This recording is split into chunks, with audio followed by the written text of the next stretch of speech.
Vamos a comenzar. Bueno, buenas noches a todos y todas. Vamos a comenzar esta exposición, ¿no? Con relación a lo que viene a ser la estructura del procedimiento administrativo. Eh, para mí es muy grato nuevamente volver a dictar un curso en el ICJ, ¿no? Una institución de formación jurídica que ha ganado prestigio en los últimos tiempos, ¿no? He visto que estoy compartiendo exposición con juristas de renombre como Jorge Danós, como Richard Martin, entre otros, ¿no? En este curso ustedes lo han tenido la oportunidad de escucharlo. Para mí es un honor estar compartiendo este tipo de auditorio con ellos, ¿no?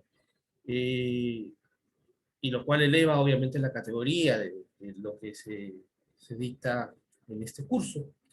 Bueno, yo les he planteado como un tema, como una conferencia de tipo magistral, lo que viene a ser la estructura del procedimiento administrativo, pero visto desde el punto de vista de la estructura del procedimiento en cualquiera de sus tres manifestaciones contempladas en la ley del procedimiento administrativo general. En la ley del procedimiento administrativo general contamos con el procedimiento bilateral propiamente dicho, el procedimiento bilateral, que es para la solución de controversias, y el procedimiento sancionador, que regula la potestad sancionadora del Estado como manifestación del ius pendendi. Dentro de la especie de procedimiento sancionador, encontramos a los esbozos de lo que viene a ser un procedimiento de responsabilidad de los funcionarios públicos, ¿no? Obviamente que esto está complementado por otras regulaciones propiamente dichas vinculadas a los diversos regímenes del empleo público que existe en el país, ¿no? Y de la función pública propiamente dicho. Ahora, obviamente, eh, esta es una ley general, establece los parámetros más importantes para garantizar justamente ello, es una ley de alcance general, y por lo tanto no entra a lo específico, pero sí te da los lineamientos, como el ordenamiento jurídico así lo contempla, ¿no? Lineamientos importantes, ¿no? Lineamientos que son vitales justamente para poder entender los diversos procedimientos administrativos que existen dentro de mare magnum de procedimientos que hay a lo largo de la normativa, ¿no? En la normativa encontramos procedimientos desde el procedimiento de tipo policial hasta el procedimiento de tipo registral, pasando por el procedimiento de tipo tributario, pasando por el procedimiento de tipo laboral, administrativo. Es decir, todo esto lo manejamos, ¿no? Entonces es una norma general y obviamente establece una norma general de que debe de contar y lineamientos que debe de contar el procedimiento administrativo como garantista del derecho del administrado. Porque finalmente hay una relación que es natural y unívoca, ¿no? La administración y la administrado. Voy a comenzar esta exposición, voy a compartir una exposición, también me voy a compartir en algún momento la normativa, ¿no? Pero voy a compartir primero esta exposición que les he preparado, ¿no? En donde presento a grandes rasgos, en verdad, eh, de los temas que voy a tratar a lo largo del tiempo que tengo encargado por ICJ, ¿no?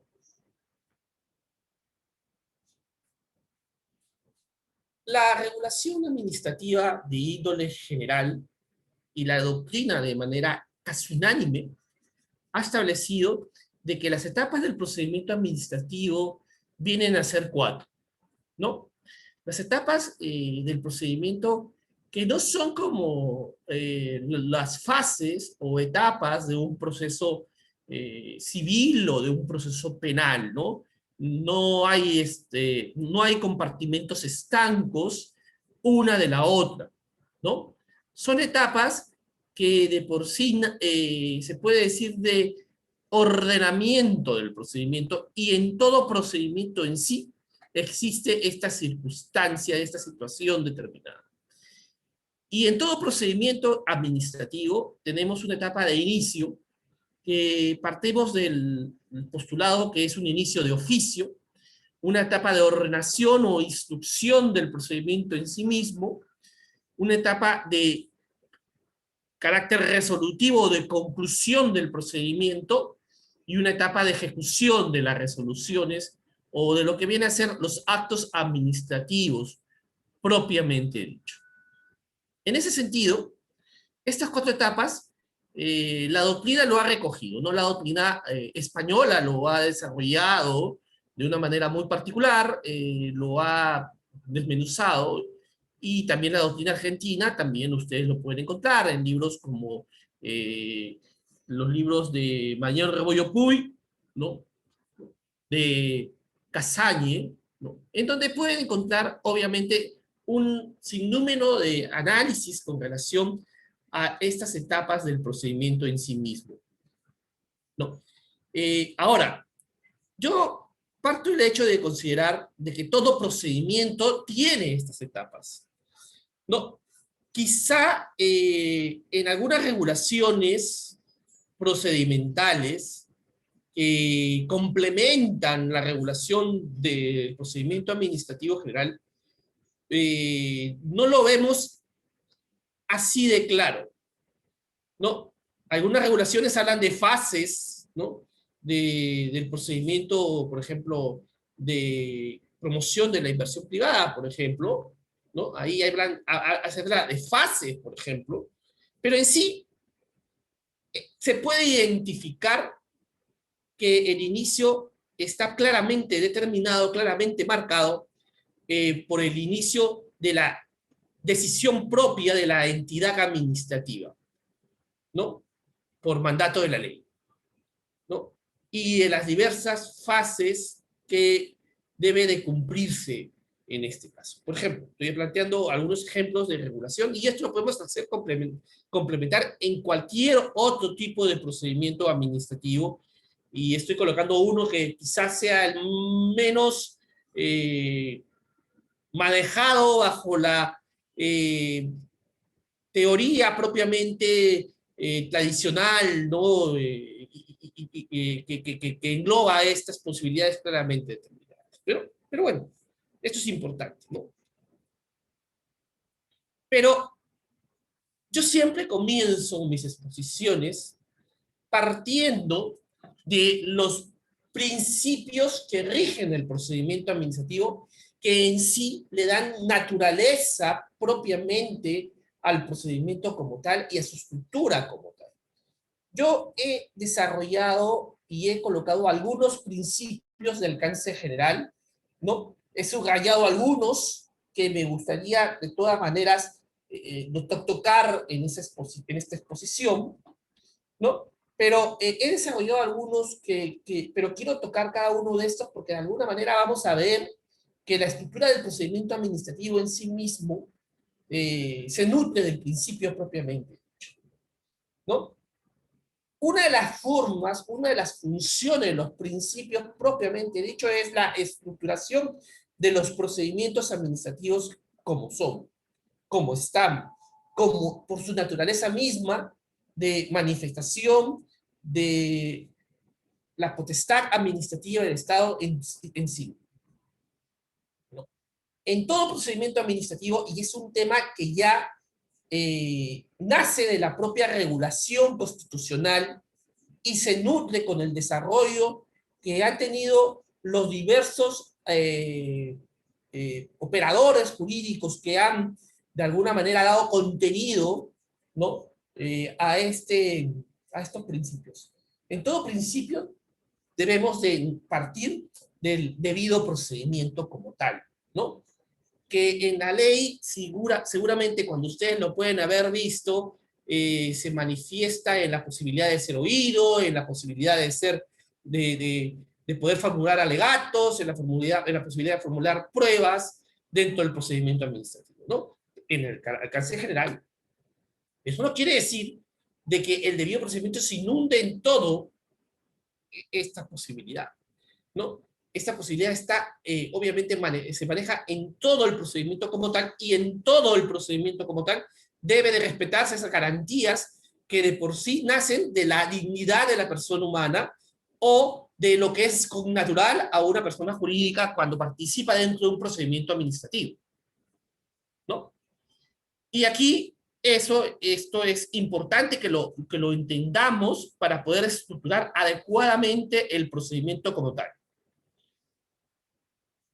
Otro tema que para mí es fundamental es el tema vinculado a el impulso del procedimiento administrativo. Y aquí yo quiero dejar en claro, para mí es absolutamente claro que el impulso y el principal protagonista dentro de la administración pública no es el administrado propiamente dicho cuando toma una decisión o emite un acto administrativo. El principal protagonista es la administración pública. La administración pública es la que emite lo que se puede decir una manifestación de voluntad válida, ¿no? Un acto administrativo válido con todos sus efectos. Entonces, quien impulsa, quien desarrolla, quien ejecuta, quien investiga, es la administración. El administrado viene a ser un colaborador, incluso cuando estamos ante una denuncia de parte o una denuncia informativa, ¿no?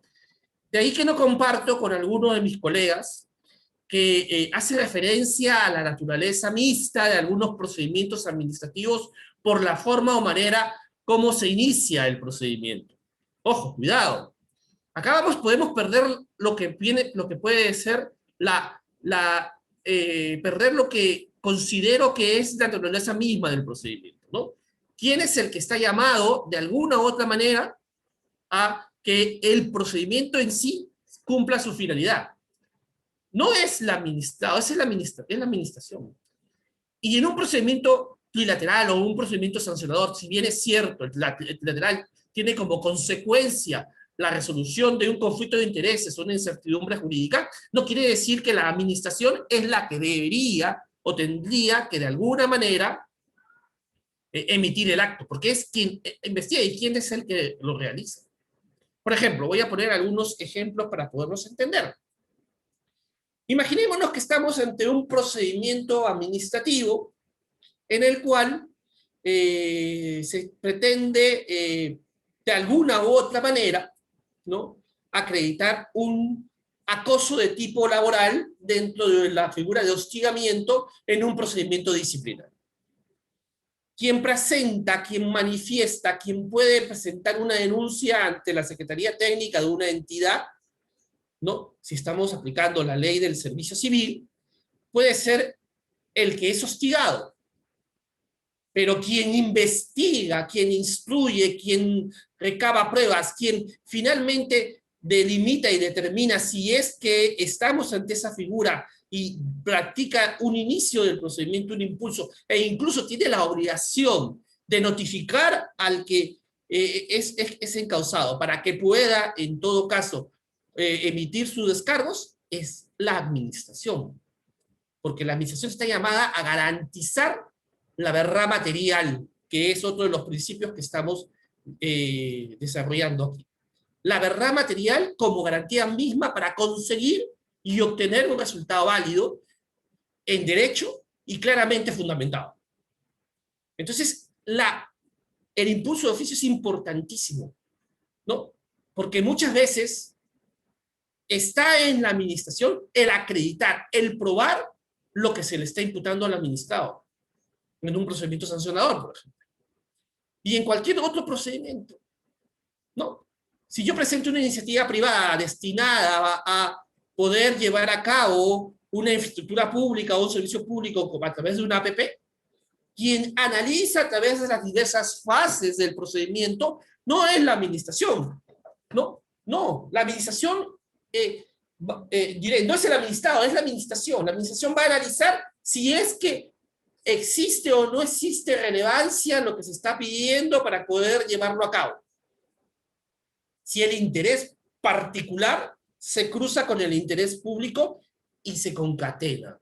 Por eso que hay diversas manifestaciones dentro de las fases del ordenamiento de este procedimiento destinado a obtener, por ejemplo, una iniciativa, una declaratoria de interés en una iniciativa privada, por ejemplo.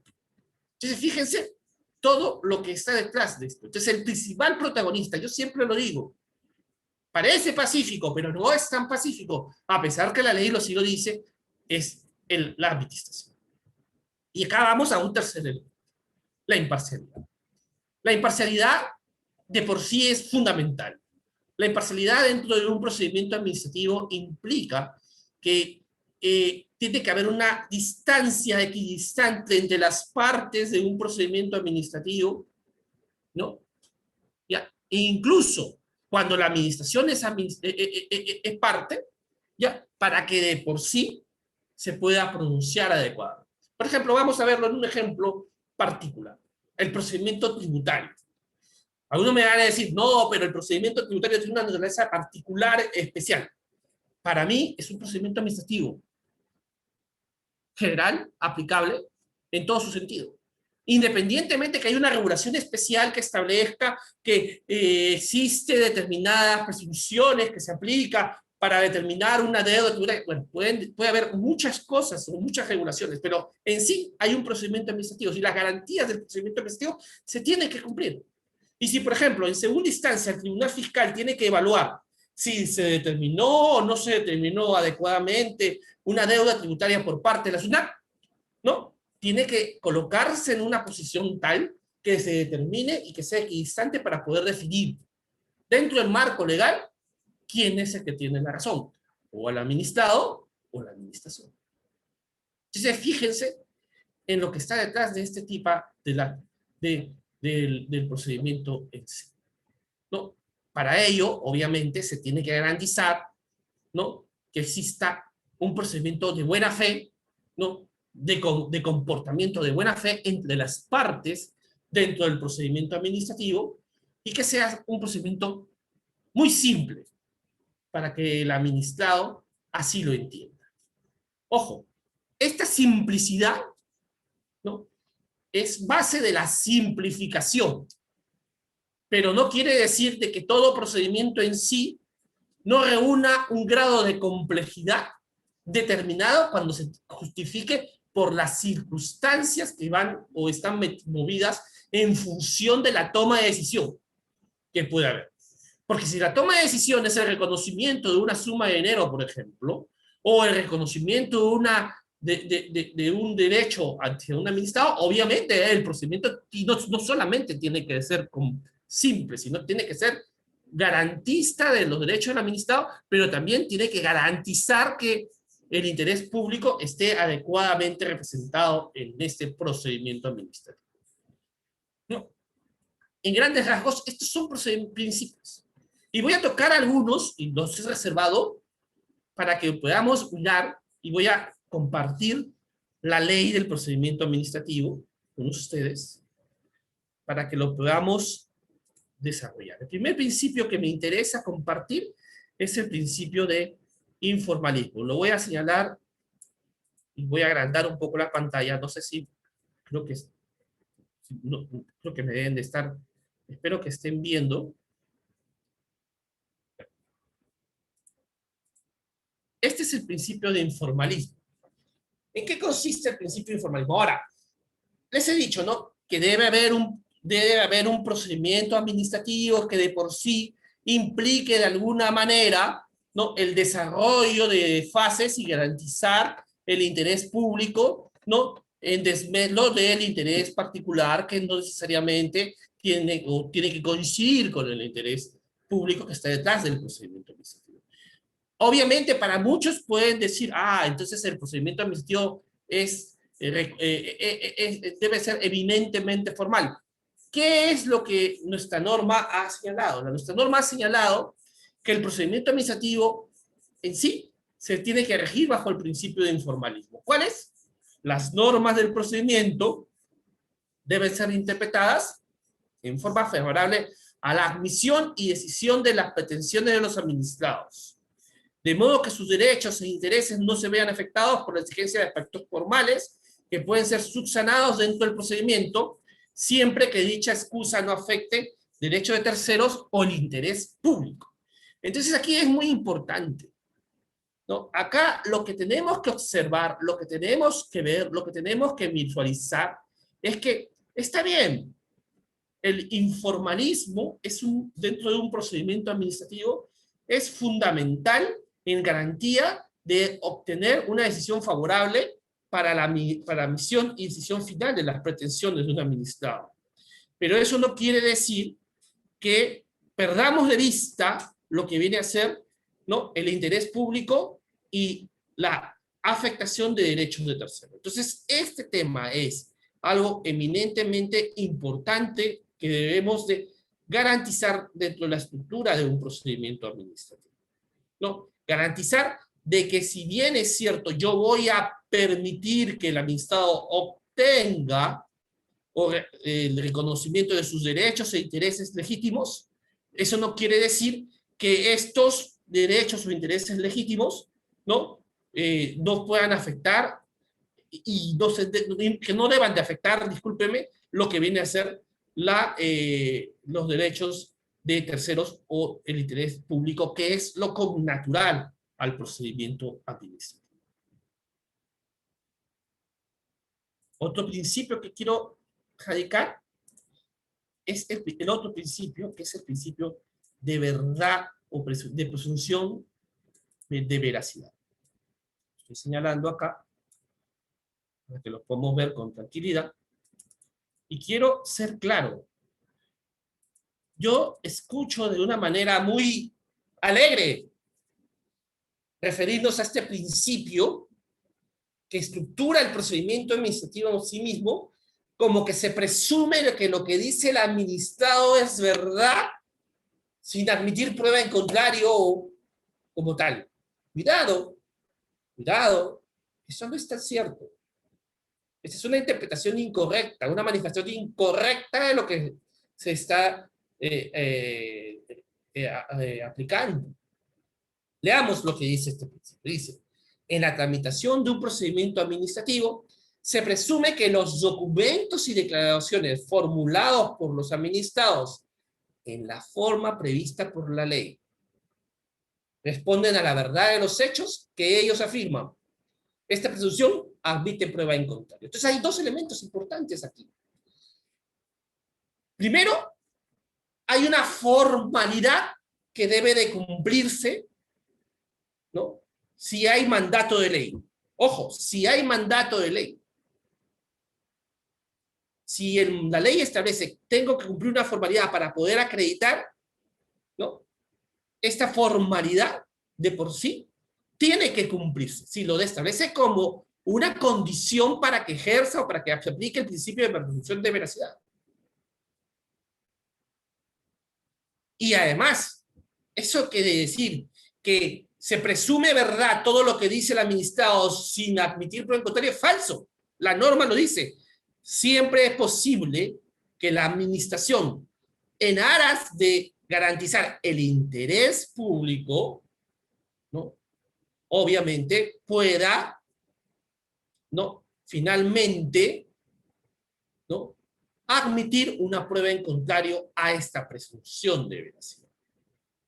Ahora, uno de ustedes me podrá decir de una manera importante, ¿no? Acá hay un conflicto aparente, ¿no? Hace un momento usted hablaba del informalismo y decía que la admisión y decisión de las pretensiones de los administrados, ¿no?, deben de ser de alguna manera analizadas sin exigir aspectos formales que deben de ser subsanados. ¿Sí? Eso lo dice la norma lo dice, ¿no? Y lo dice porque de alguna u otra manera, ¿no?, lo que busca es evitar el exceso de, diría, parafernalia, de ritualismo, ¿no?, para emitir un acto administrativo. Pero eso no quiere decir de que sí te establezca como tal la necesidad de que de alguna u otra manera no exista una forma establecida por ley. Pero siempre esa forma establecida por ley sea determinante, sea importante, que garantice ello. Y un ejemplo que les puedo plantear es el ejemplo, por ejemplo, de el acto administrativo surgido a partir del silencio administrativo positivo. Algunos de ustedes, si bien recuerda, la norma dice, ¿no? Al cabo de, como crédito, al cabo de los 30 días de transcurrido para poder pronunciarme dentro de un procedimiento administrativo, como acredito que existe, ante la omisión de pronunciamiento de la administración, un, eh, un acto administrativo.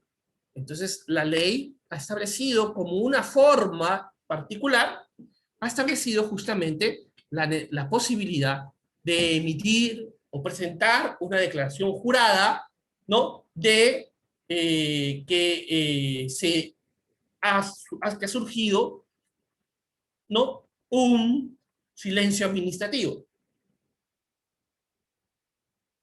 Ahora, acá, por ejemplo, me dicen, ¿esta es una forma? Sí, es una forma. ¿Una forma que necesariamente tengo que cumplir? No necesariamente. Porque la propia norma, por ejemplo, en el artículo respectivo que regula la ley del procedimiento administrativo general, ¿no? Establece que basta con que yo acredite que han transcurrido 30 días entre la presentación del documento y la obligación de emitir pronunciamiento para que se entienda que ha surgido el acto administrativo. Entonces, y establece que esa declaración jurada es un mecanismo de prueba. Entonces, le quita el carácter de formalidad esencial para acreditar, por ejemplo, un acto administrativo surgía vía del silencio, pero establece como una posibilidad de que eso se dé como tal.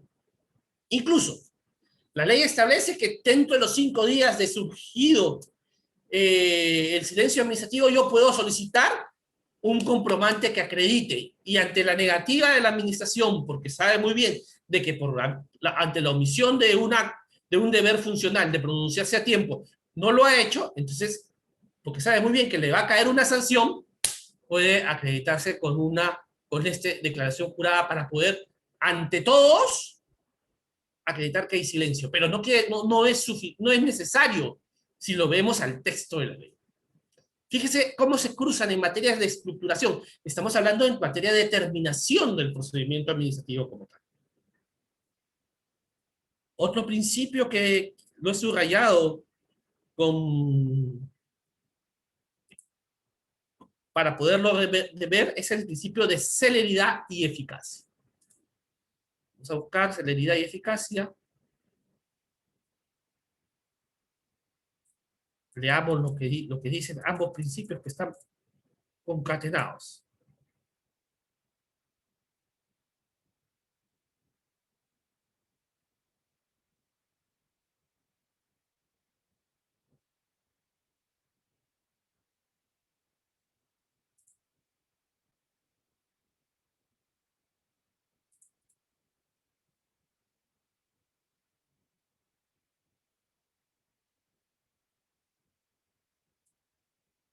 Vamos a agrandar para poder visualizarlo de manera más clara.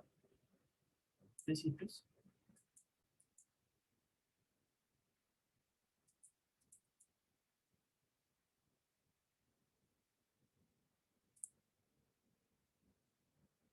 ¿Qué es celeridad?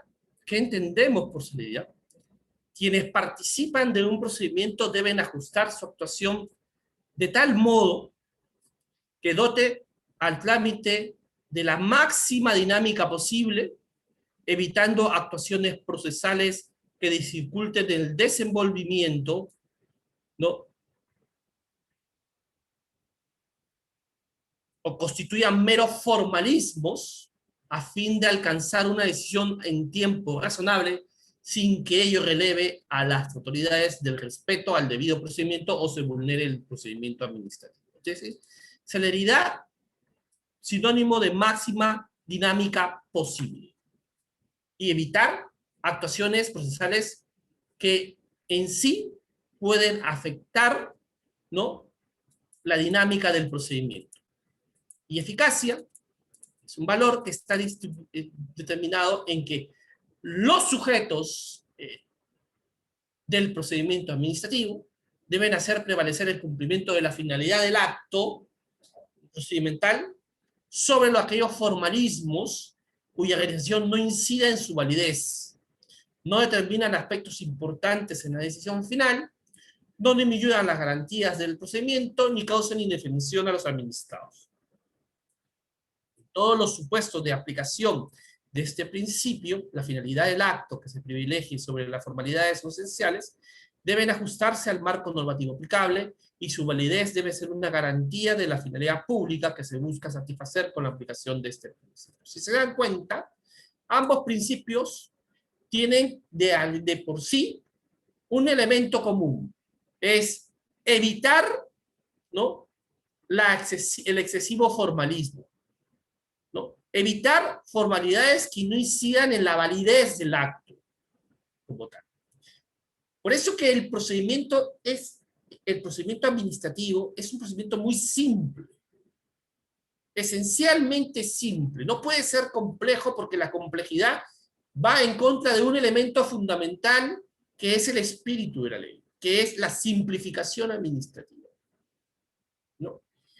Se tiene que evitar formalismos que de por sí, ¿no?, se justifiquen por ser meros formalismos. La formalidad tiene que estar esencialmente unida a la naturaleza estructural del acto como tal.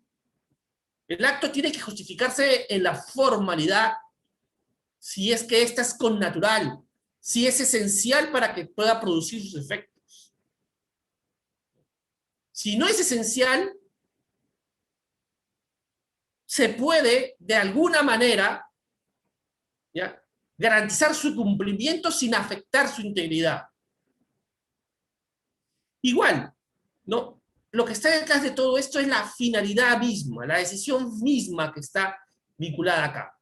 Recuerden, ¿qué es el procedimiento administrativo? Es el conjunto de actos, ¿no?, que están destinados finalmente por finalidad esencial a la producción del acto administrativo como tal.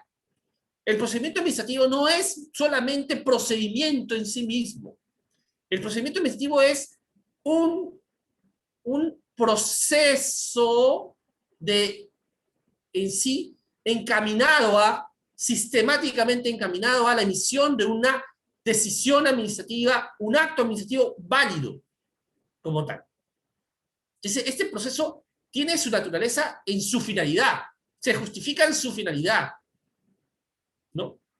El otorgar la buena pro dentro de un procedimiento administrativo de tipo de contratación pública, ¿no?, parte del hecho de que se han cumplido una serie de fases en donde se ha garantizado de por sí, ¿qué cosa? Se ha garantizado que el interés público se ha respetado. Eso es lo que debería de analizarse. Y esto es no natural a todo procedimiento administrativo. Incluso a lo que estamos viendo como procedimientos de tipo de decisión por parte de órganos resolutivos como tal, ¿no? Otro principio que incide en lo que viene a ser la estructura del mismo es el de uniformidad. La uniformidad es fundamental, no porque de por sí implique que todos los actos tienen que ser igualitos, no, sino de que los actos tienen que responder a circunstancias que garanticen lo que finalmente está en juego, que es la predictibilidad. Por eso que tenemos que leer este caso, uniformidad con predictibilidad de manera conjunta. ¿Qué dice uniformidad? La autoridad administrativa deberá establecer requisitos similares para trámites similares, garantizando que las excepciones a los principios generales no serán convertidos en regla general. Toda diferenciación deberá basarse en criterios de objetivos debidamente sustentados. Esto es muy importante, porque de por sí garantiza, ¿no?, la seguridad jurídica, un valor fundamental, un valor que está detrás de todo lo que nosotros estamos preconizando a través de un procedimiento que garantice el debido proceso, o el debido procedimiento. ¿No? Por eso es que se estableció, por ejemplo, ¿no?, regulaciones como establecidas o determinadas en el texto único de procedimientos administrativos. No es no es un ritual, ¿no? El texto único de procedimientos administrativos que reúne a los procedimientos de aprobación automática y evaluación previa dentro de una entidad, ¿no?, es un texto que, por ejemplo, establece o determina a partir de la ley que le da origen, ¿no?, ¿no?, que determina qué requisitos se tienen que cumplir y que esos requisitos se tienen que cumplir, ¿no? Vamos a poner un ejemplo, ¿no? La ley marco de licencia municipal. La ley marco de licencia municipal, por ejemplo, si yo quiero constituir un negocio, ahora que se habla mucho de emprendeduría, ¿no?, de los emprendedores, ¿no? Si yo quiero constituir quiero sacar una licencia de funcionamiento de un local comercial, por ejemplo, tengo que garantizar en ese local comercial que cumpla al menos dos elementos, que es la zonificación y compatibilidad de uso y la seguridad en materia de defensa civil. ¿No? Este tema es fundamental, porque estos requisitos se han establecido para que se cumplan y se han establecido atendiendo al interés general. Si yo, por ejemplo, quería abrir una bodega en los años 80, me era muy difícil hacerlo, muy difícil, complicado hacerlo, porque tenía que cumplir con una serie de requisitos que me pedía uno u otro, u otro, u otro. Entonces, que aceptar que para una bodega prácticamente era muy complicado hacerlo. Por ejemplo, ¿no?, aprovechando estas épocas de pandemia, aprovechando que mi padre, por ejemplo, se ha vacunado recientemente, lo tuve unos días en mi casa. Resulta que me contó él de que mi bisabuelo tenía una tienda en el centro de Lima, ¿no? Y él, por ejemplo, en esa tienda, él realizaba, ¿no?, actividades de tipo de divertimento, ¿no? Era un club que tenía o que solamente podía funcionar hasta las 11 de la noche. Estamos hablando de los años 50. ¿No? Y me contó, si por ejemplo quería vender licores a partir de las 11 de la noche, tenía que ir a la comisaría a pedir una autorización. Fíjense. Ahora ya no es así. Ahora no participa para nada la policía para poder pedir una autorización para el expendio de licores. Me sorprendió cuando me contó eso, porque me puse a pensar, ¿no? ¿Cómo han cambiado las cosas, ¿no? Ahora la municipalidad es la que te otorga, por ejemplo, una licencia para la venta de licores. Pero ojo, la municipalidad te lo otorga, ¿no? Pero ¿debería de hacerlo o no debería de hacerlo? Es una pregunta. Realizar una actividad económica determinada, como la venta de licores a horas de la noche, ¿debería de hacerlo? Sí, en garantías del interés público general, ¿no? Porque generalmente en las noches, obviamente, la gente se disipa un poco más. Sin embargo, ya se ha determinado claramente que es una autoridad la que solicita este requisito atendiendo a la circunstancia determinada. Ya no se establece que la policía tiene que intervenir. Antes no solamente la policía intervenía bomberos, por ejemplo, en defensa civil, ¿no? Hubo un tiempo que que había la necesidad de sacar un permiso ante INDECI y un permiso ante los bomberos. ¿Y eso afectaba qué cosa? Afectaba la uniformidad del procedimiento en sí mismo, porque tú tenías que ir, no sabías a dónde tenías que recurrir. Había muchos requisitos y atendiendo a la circunstancia. Si era, por ejemplo, un local establecido en el centro histórico, tenía que ir a lo que se llamaba el Instituto Nacional de Cultura. Porque, imagínense, ¿cómo se abría el abanico? Ahora, con las normas que se han dado, ¿no?, desde los años 90 para acá, en verdad, desde finales de los 80, con la ley de simplificación administrativa, no, de la época del primer gobierno de Alan García, hasta acá se puede decir de alguna u otra manera que la uniformidad se ha descantado y se ha desarrollado. Esperamos no perderlo, porque eso es un tema esencial, es un avance y está establecido como un principio. Y otro principio que estructura el procedimiento, que es el de predictibilidad.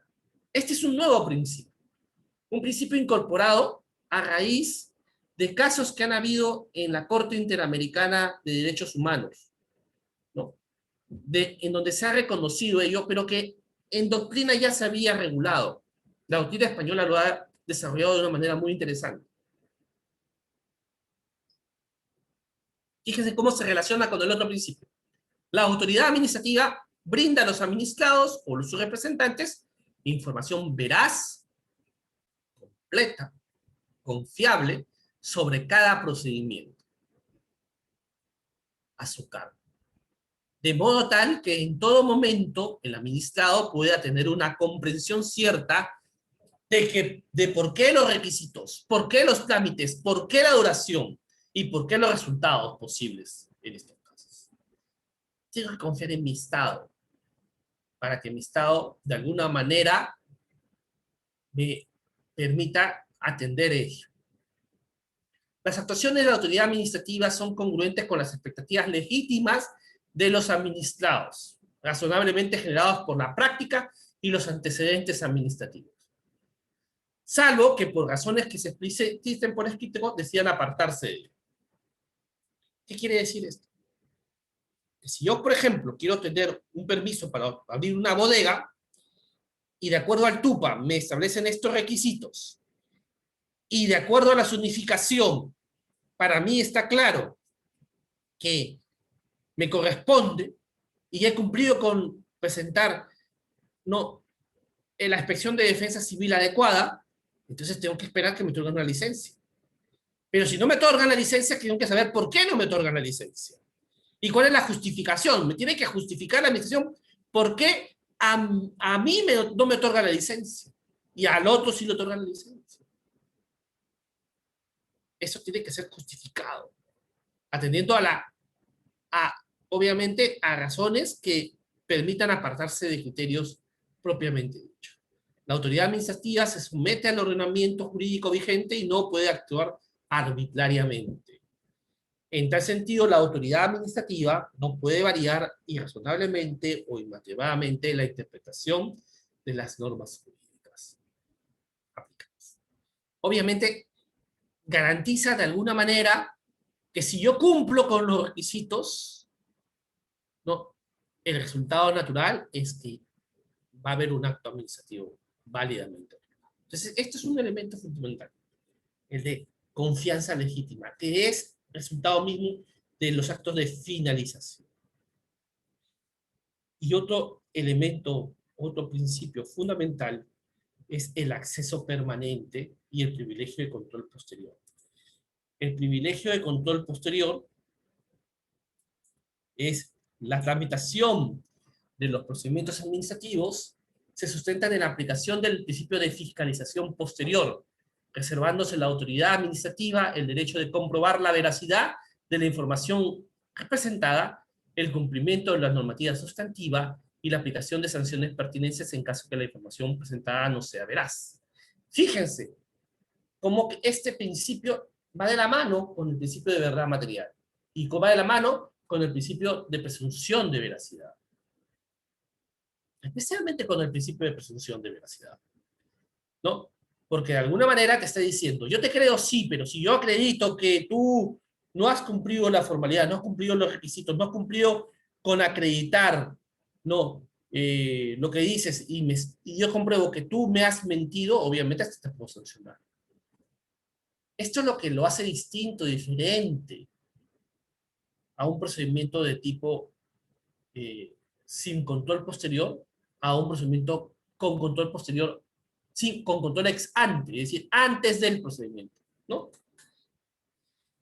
Esto es ilegal.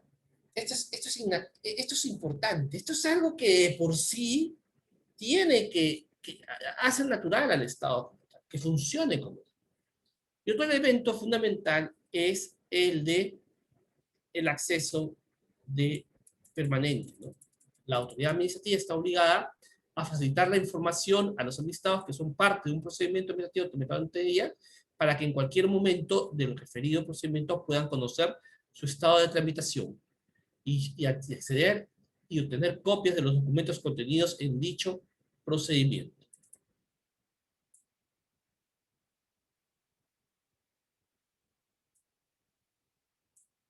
Sin perjuicio del derecho de acceso al permanente que se ejerce conforme a ley.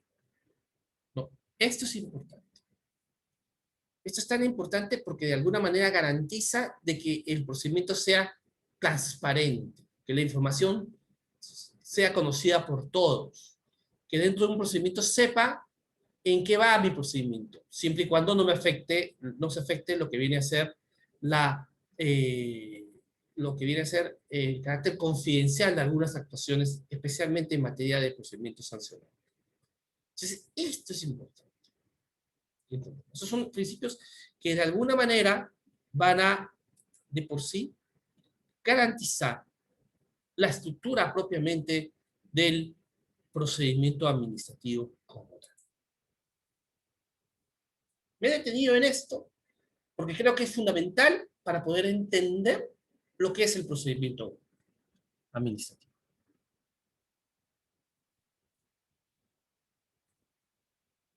El inicio. Como les manifesté, el inicio del procedimiento administrativo puede ser de dos maneras. Un inicio de oficio o de parte. El oficio puede ser por mandato legal propiamente dicho, por decisión motivada, ¿no? O por lo que viene a ser una obligación nacida del cumplimiento de una orden dentro de la jerarquía propiamente que la administración ha establecido en estos casos. Recuerden que la administración se rige bajo lo que viene a ser, ¿no? Un carácter de tipo vertical, ¿no? No estamos, la administración obviamente existe en función del grado de competencia, en función de los niveles, ¿no? Obviamente existe dentro de la administración niveles de menor nivel de decisión a mayor nivel de decisión. Obviamente, si un superior jerárquico, por ejemplo, le encarga a un administrado de iniciar un procedimiento administrativo, este procedimiento administrativo se puede iniciar, se debe iniciar. ¿No? Voy a poner un ejemplo, ¿no? Si yo, por ejemplo, soy un secretario técnico que tengo que iniciar un procedimiento administrativo disciplinario, ¿no? O mejor dicho, soy protagonista y emito informes, ¿no? Y me encargo de la instrucción dentro del procedimiento. Y dependo de mi gerente o mi gerente de recursos humanos, ¿no? Que es mi superior jerárquico. Si él me encarga a mí que yo inicie, yo tengo que iniciar. Pero yo también puedo manifestar que discrepo, pero a pesar de ello cumplo con jerárquicamente con iniciar el procedimiento como tal. La ley me permite, me establece eso. Y así debería hacerse. Obviamente podría exigírsele a la... tendría que, en este ritual, obviamente tendría que ser el encargado de la instrucción, en este caso la sugerencia de recursos humanos, quien tendría que justificar por qué inicia un procedimiento administrativo y por qué no. Por decisión del superior jerárquico. Si hay un mandato, si se cumple, tengo que cumplir. Ahora, obviamente garantizando todo lo que viene a ser el debido procedimiento administrativo como tal. ¿Qué ocurre de parte? De parte ocurre que yo puedo iniciar un procedimiento administrativo y ser un administrador y solicitarle a la administración que inicie el procedimiento como tal. Y lo puedo solicitar en ejercicio de mi derecho de petición.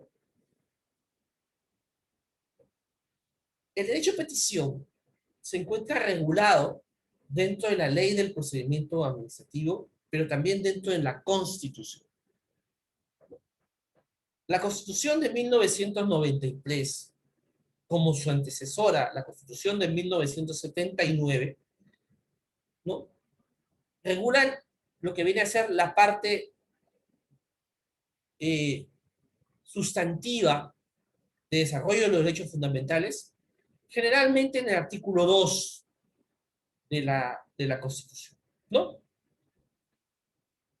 Por sistemática, así lo hemos venido desarrollando desde 1979 hasta 1993, ¿no?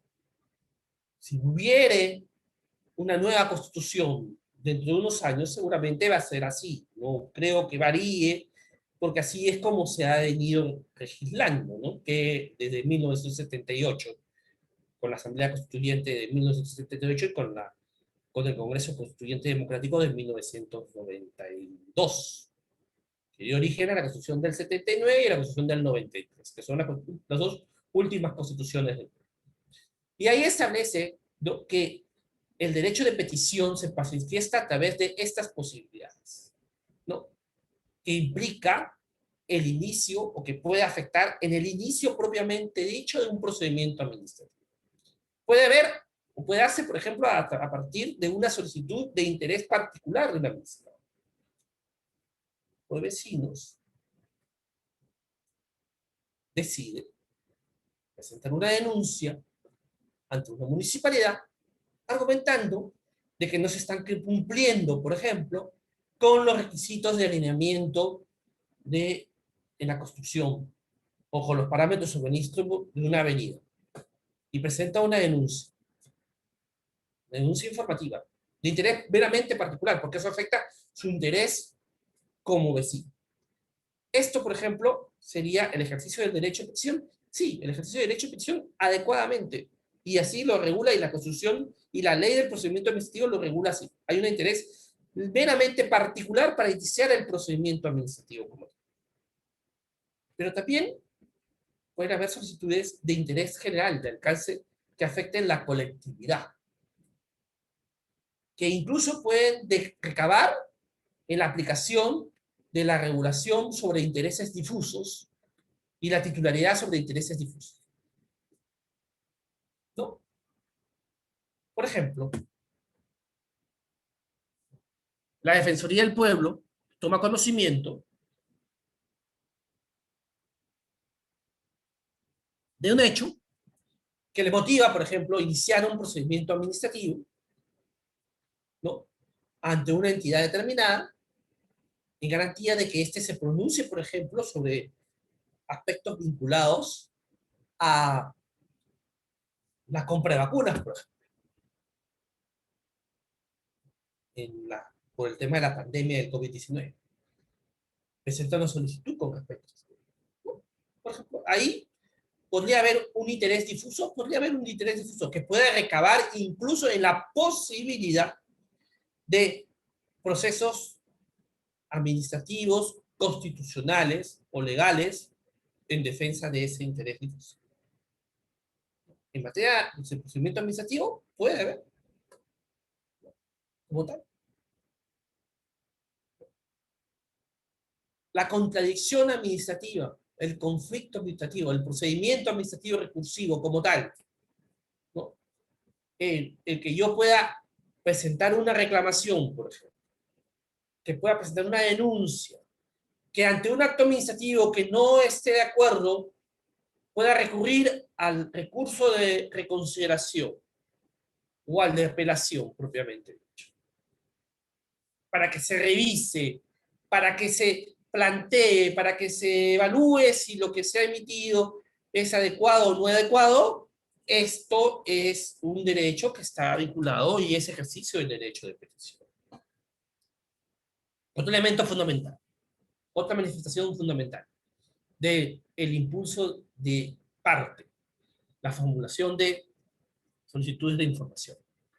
Solicito información sobre determinado aspecto, que puede ser que esté enmarcado dentro de un procedimiento administrativo, en ejercicio de mi derecho de acceso al expediente propiamente dicho, o que puede ser por una circunstancia de solicitar o requerir información de acceso público a través de una solicitud de transparencia.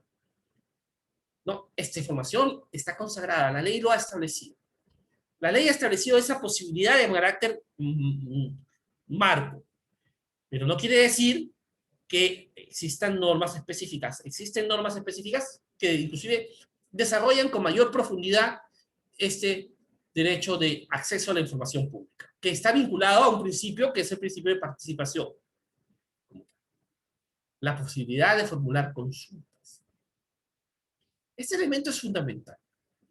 ¿Es posible solicitar consultas a la administración sobre sobre una determinada materia? Sí. ¿Hasta dónde puede la administración dar respuesta a estas consultas? En la medida de que no implique algún tipo de adelantamiento de opinión que lo deje a la administración en una circunstancia determinada, que impida, por ejemplo, dentro de un procedimiento administrativo, poder pronunciarse adecuadamente, ¿no? Entonces, sería un límite. Otro límite podría ser si, por ejemplo, se le plantea una consulta cuando el que contesta lo hace de acuerdo a su propia posición, pero tiene que hacerlo en función de una posición que puede discrepar, por ejemplo, con un ente rector, ¿no? Si yo presento una consulta, por ejemplo, ante una entidad cuyo órgano tiene un ente rector, obviamente me voy a tener que limitar a lo que el ente rector señale sobre ello antes de emitir una opinión, pero me reservo el hecho de que simplemente es el ente rector el que tiene que finalmente dar. Y finalmente una petición de gracia. La petición de gracia es un elemento fundamental dentro del procedimiento administrativo cuando esto no se encuentra arreglado, cuando este no se tenga regulado, cuando se quieren analizar circunstancias de interés particular y que tienen que analizarse y que recabarse en decisiones de interés que de alguna manera comprometen a todos, ¿no? Los procesos de promoción de la inversión privada. Si yo quiero iniciar, por ejemplo, si yo quiero realizar, por ejemplo, ejecutar una infraestructura pública o un servicio público determinado bajo la ley de APPs y proyectos en activos, por ejemplo, el decreto legislativo 362, tengo esta posibilidad de iniciar una petición de gasto. Algunos por ahí, y esto siempre me motiva a plantearles una circunstancia, ¿no? Esta regulación está establecida en la ley. Y la ley establece y regula la petición de gracia, ¿no? Como parte, como inicio.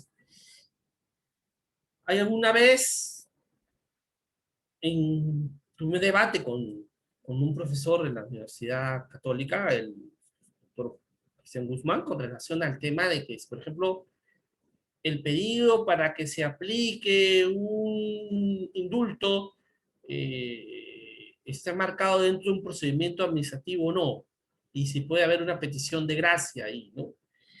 Y claro, ahí sale una regulación o un tema muy particular, porque muchos dicen, la petición de gracia en sede administrativa es distinta a la petición de gracia en sede jurisdiccional. Entonces, el pronunciamiento que emite el Ministerio de Justicia a través de la Comisión de Indultos es un pronunciamiento de carácter jurisdiccional, ¿no? Por ejemplo, es un tema interesante, ¿no?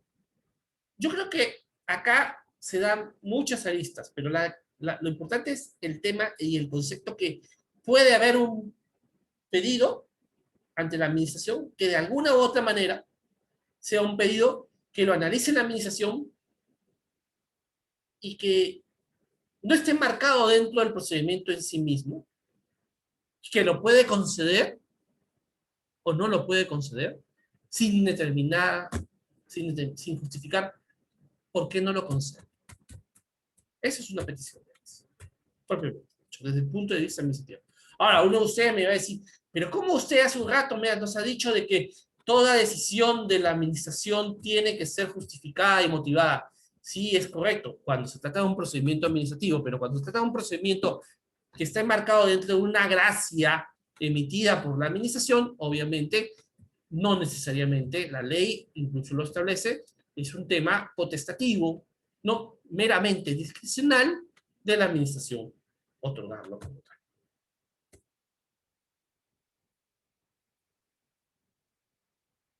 ¿Qué otros elementos están vinculados y más que todo ya a la circunstancia del ordenamiento del procedimiento en sí?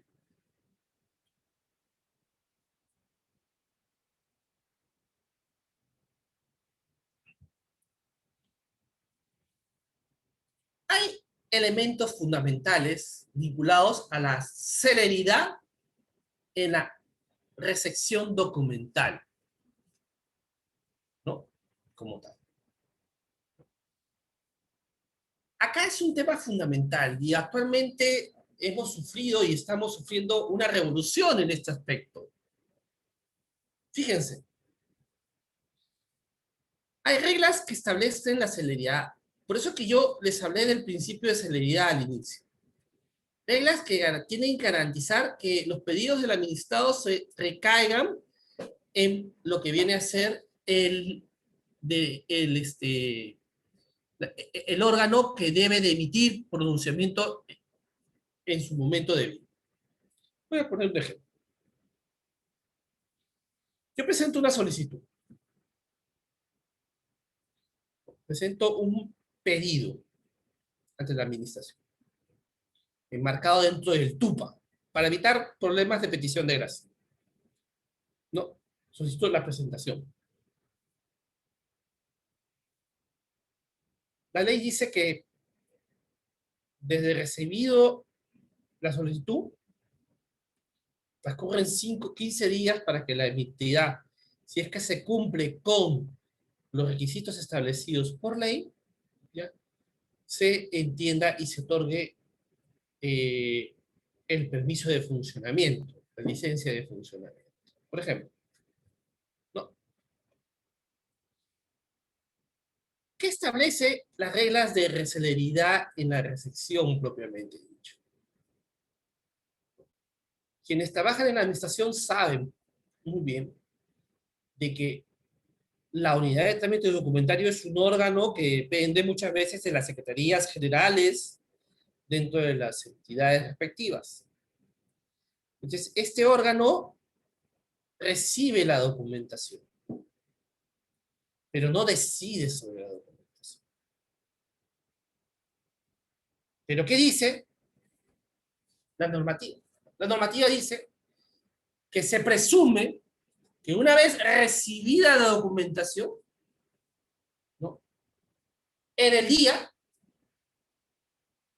se remite a la unidad que va a emitir el pronunciamiento, ¿no?, el, el expediente o el pedido propiamente dicho.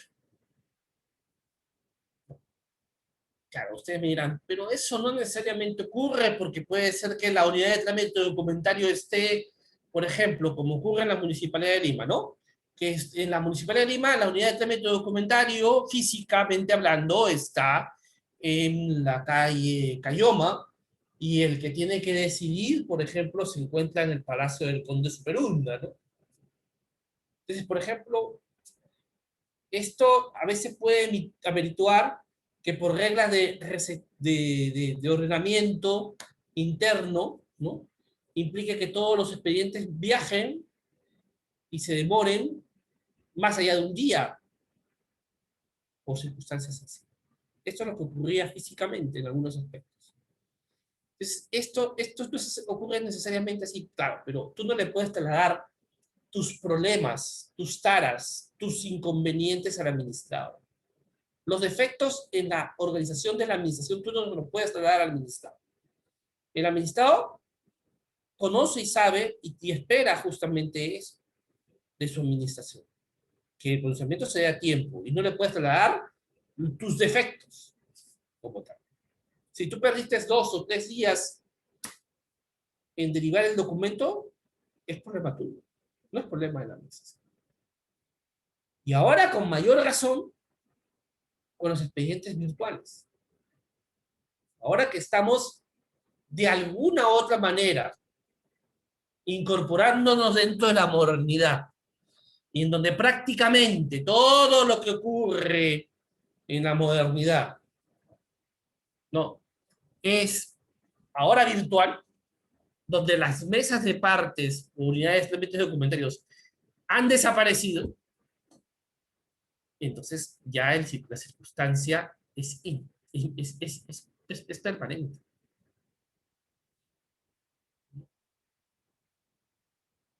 La ley del procedimiento administrativo general, por ejemplo, dice, ¿no?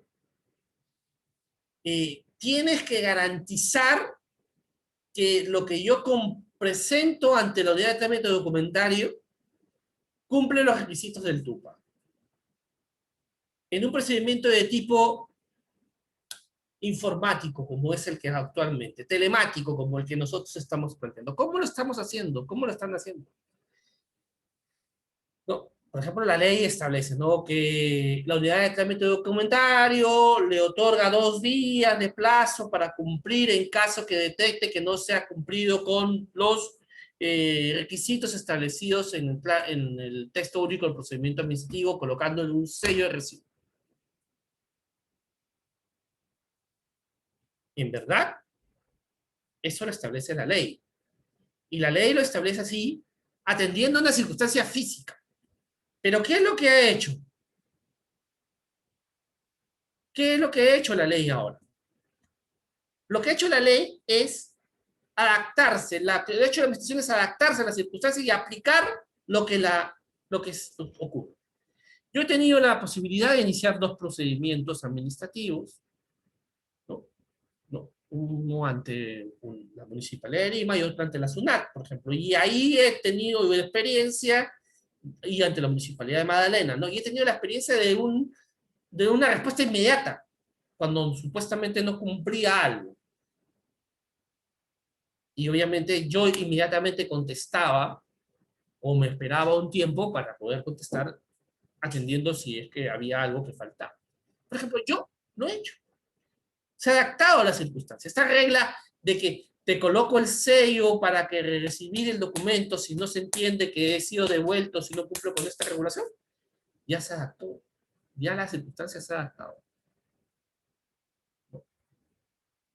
Estas reglas son importantísimas. Estas reglas de celeridad, de recepción documental dentro de la norma, dentro de la ley del procedimiento administrativo, es muy importante y se vienen y se están cumpliendo, adaptándose a la nueva realidad.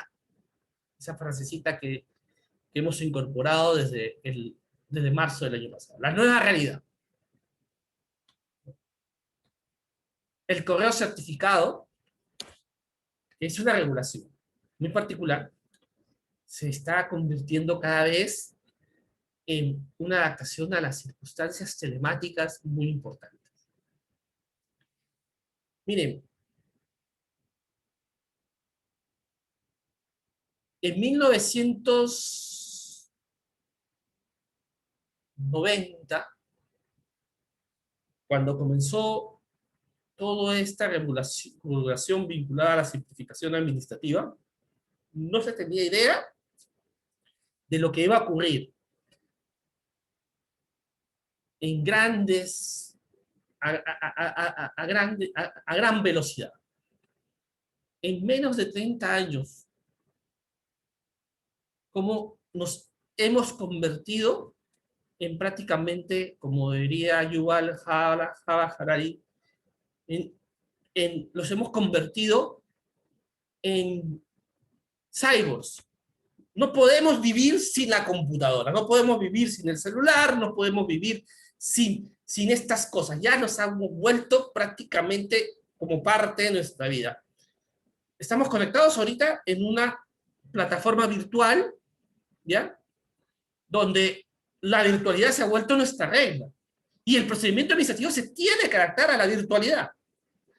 Y se habla de correo certificado en la ley del procedimiento administrativo, todavía. Porque se entendía que había esta regulación, ¿no? Que de por sí implicaba, ¿no? De que la comunicación del acto administrativo y la notificación del mismo tenía que ser recepticia en el domicilio establecido, determinado en tu DNI o ante la ley. Ahora la regulación, la notificación, todo en sí mismo, ya inclusive hasta es virtual, ¿no? Se habla de medios alternativos y la esencialidad es que esto se ha virtualizado prácticamente. Es sorprendente que en el 2001 leamos que se puede notificar por fax. Y ahora veamos prácticamente que el fax no existe. Desen cuenta lo que ha sucedido. Pareciera que hubiese pasado un montón de tiempo, pero han pasado solamente 30 años. Y para ustedes son muy jóvenes seguramente, pero no es mucho tiempo. Es muy poquito tiempo. Yo recuerdo, yo he vivido todo esto desde los años 90. Yo ingresé a la universidad en 1990. Todavía utilizaba máquina de escribir.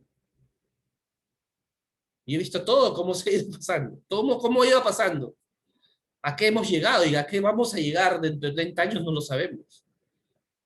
Entonces, esta alternativa del correo certificado, que yo te tengo que recibir, las reglas de notificación, de que yo te dejo un aviso, ya eso ya prácticamente suena a prehistoria, pero antes era prácticamente alguna regla determinante. Se hablaba de medios alternativos, ¿no?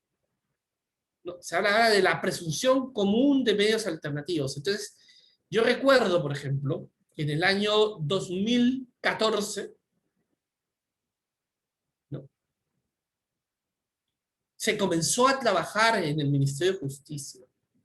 En la época que yo formé parte del Ministerio de Justicia, se comenzaba a trabajar justamente la necesidad de establecer plataformas digitales para que las entidades notifiquen a los administrados. Ahora, cuando reviso esos apuntes del año 2014, me sorprendo cómo las circunstancias se han de por sí prácticamente vuelto obsoletas, ¿no?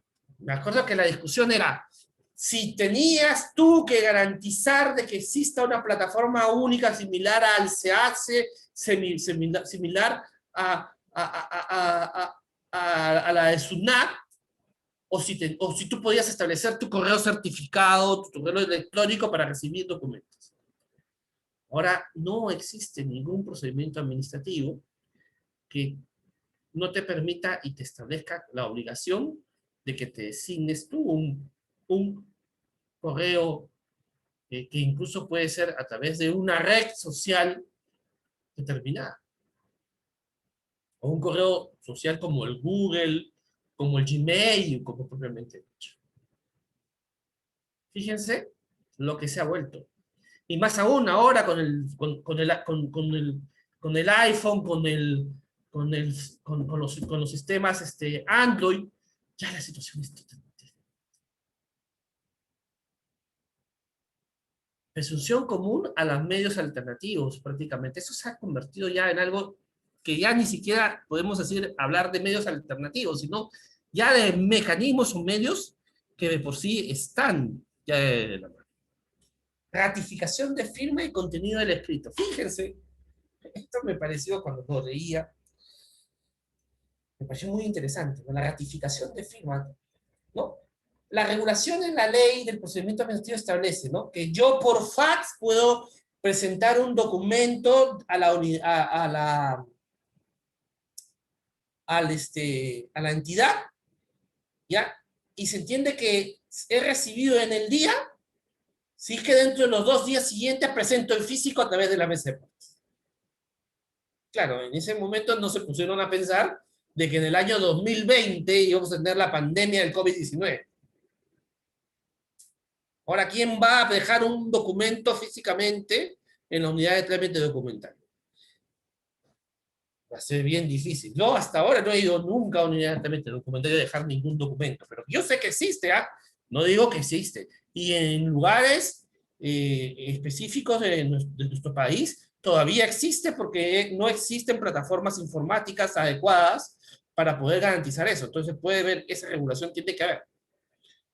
Pero prácticamente se ha vuelto en algo de por sí muy particular, ¿no? Yo recuerdo, el año 2014 también, que había un tema, ¿no? La firma digital era una revolución, 2014, estamos hablando de acá hace 7 años.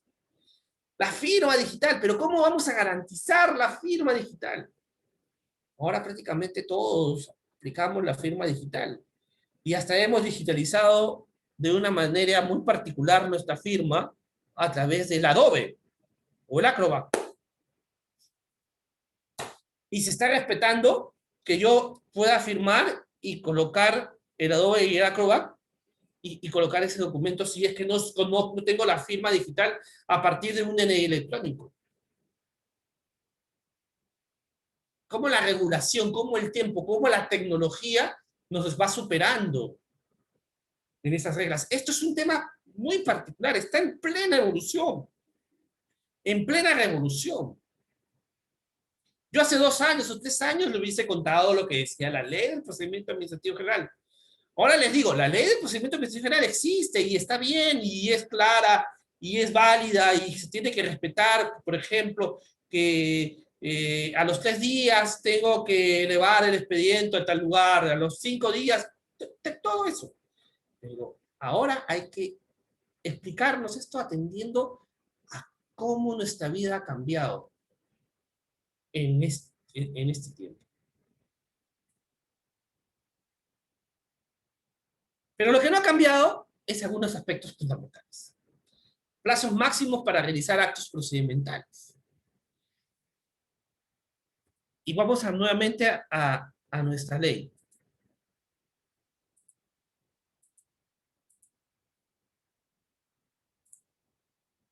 Al artículo 20, si me recuerdo,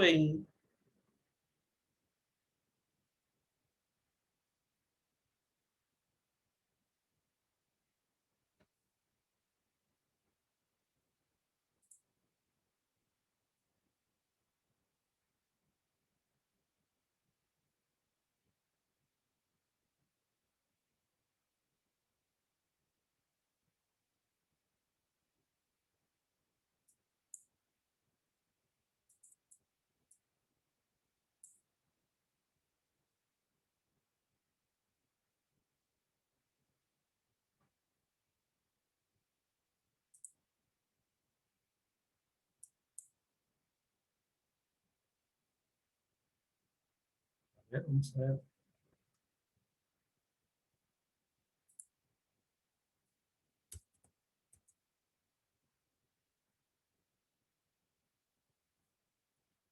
La ley establece que, por ejemplo, se tiene que practicar algunos requisitos, este,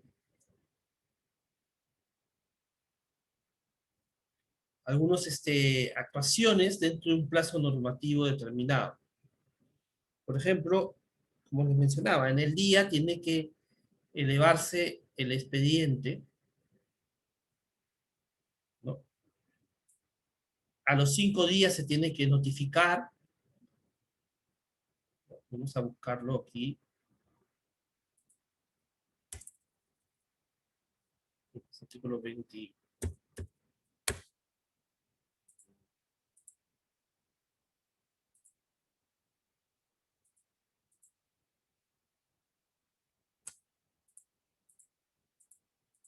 Bueno, lo importante,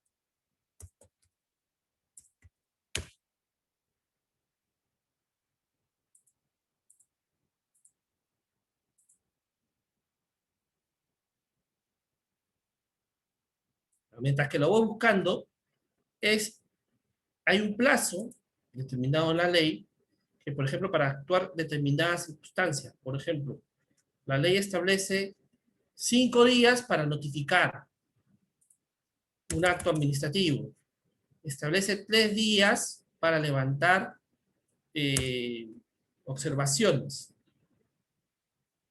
de mero trámite.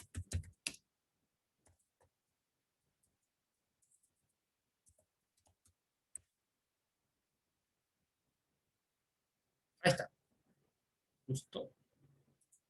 Artículo 143. Fíjense lo que dice la norma. A falta de ley expresa, la actuación deberá producirse dentro de los plazos siguientes. Para la recepción y derivación de un escrito a la unidad de trámite competente, dentro del mismo día de su presentación, lo acabo de decir hace un momento. Para actos de mero trámite y decisión y decidir peticiones de ese carácter, dentro de los 3 días siguientes. Para la emisión de dictámenes, peritajes, informes y similares, dentro de los 7 días después de solicitados, pudiendo ser prorrogado a 3 días más si la diligencia requiere el traslado fuera de la sede o la asistencia de terceros. Para actos de cargo del administrado requeridos por la autoridad, como la entrega de información, respuesta de cuestionamiento a las cuestiones sobre las cuales debe pronunciarse dentro de los 10 días de solicitados. Artículo 143 de la ley. Fíjense cómo la ley se ha establecido. Eso, por ejemplo, se sigue aplicando y se va a seguir aplicando porque de alguna manera ordena el procedimiento en sí mismo. Otro elemento fundamental es el tema para plazos, que está vinculado al ordenamiento,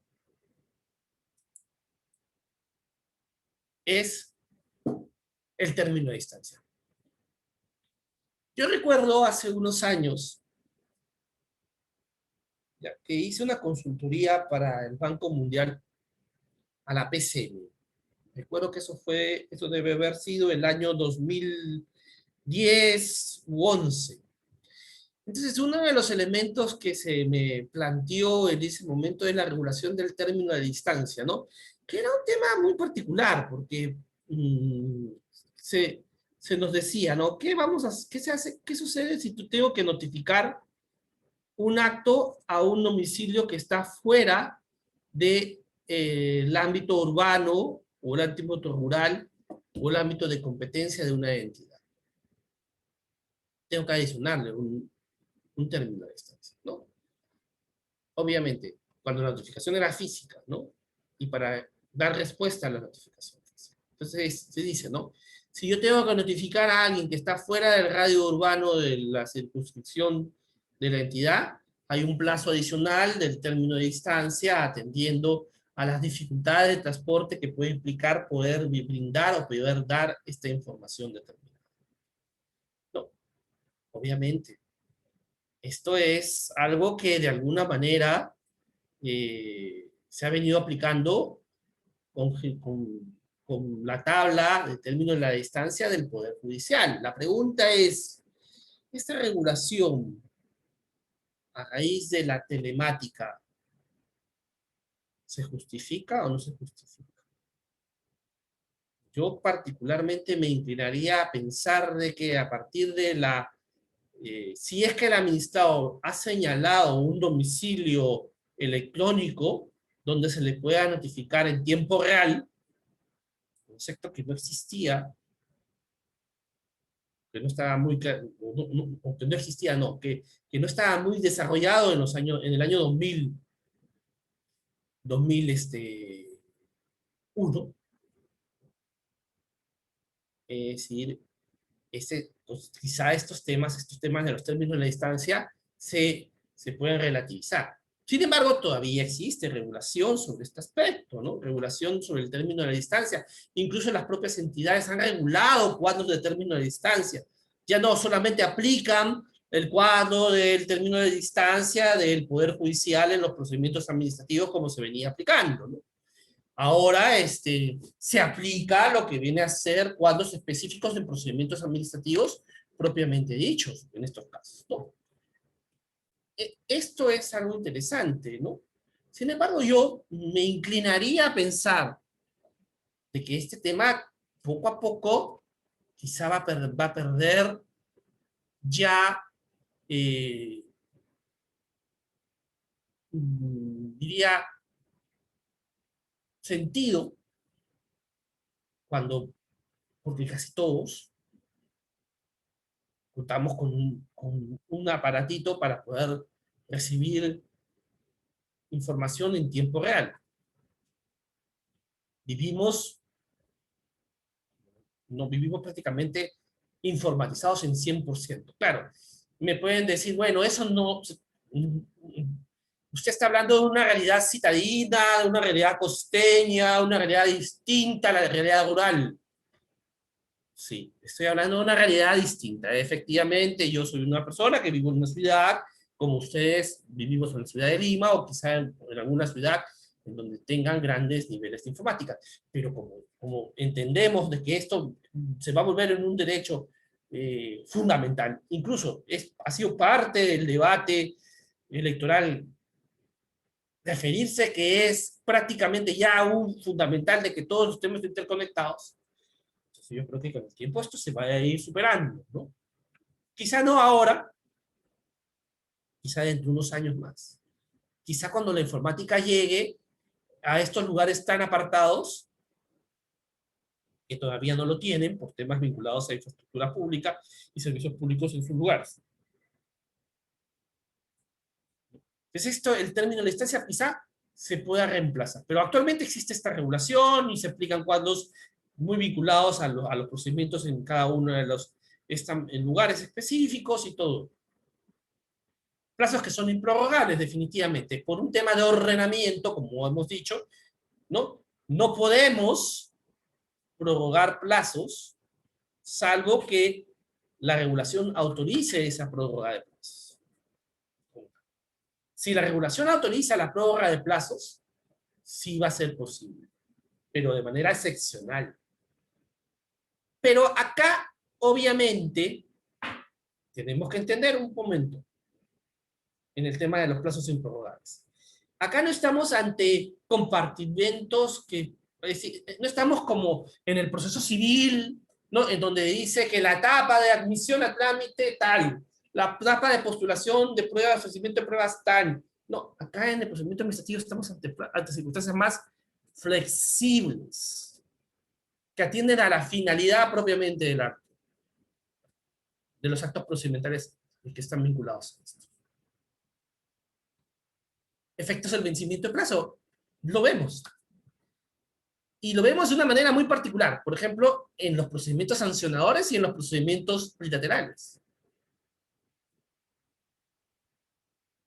El procedimiento sancionador, porque es evidentemente bilateral, por ejemplo, implica la aplicación de un silencio administrativo de tipo negativo en primera instancia y ante un recurso administrativo positivo en instancia superior, si es que hay un silencio negativo en la instancia inicial, por ejemplo. Recuerden que la diferencia en el silencio está en los efectos que genera el silencio como tal. O el tema vinculado al silencio administrativo positivo, que surge como un acto administrativo por mandato de la ley. o adelantamiento de plazos si es que las circunstancias sí lo justifican, ¿no?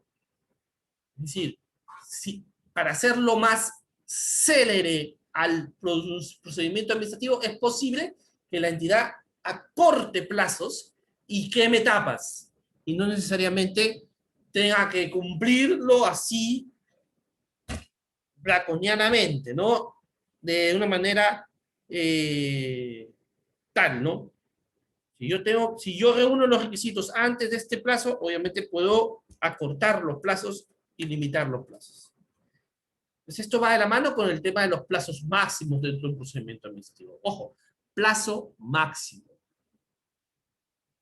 Eso quiere decir que es un techo, como diríamos nosotros.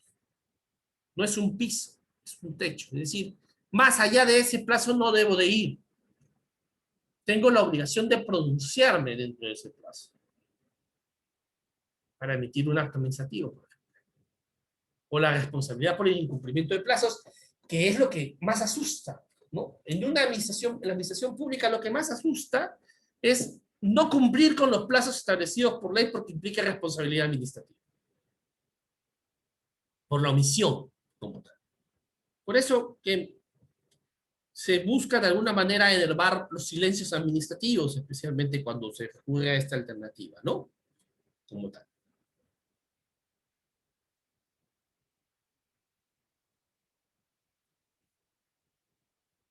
Esto va de la mano con otras regulaciones vinculadas al ordenamiento mismo.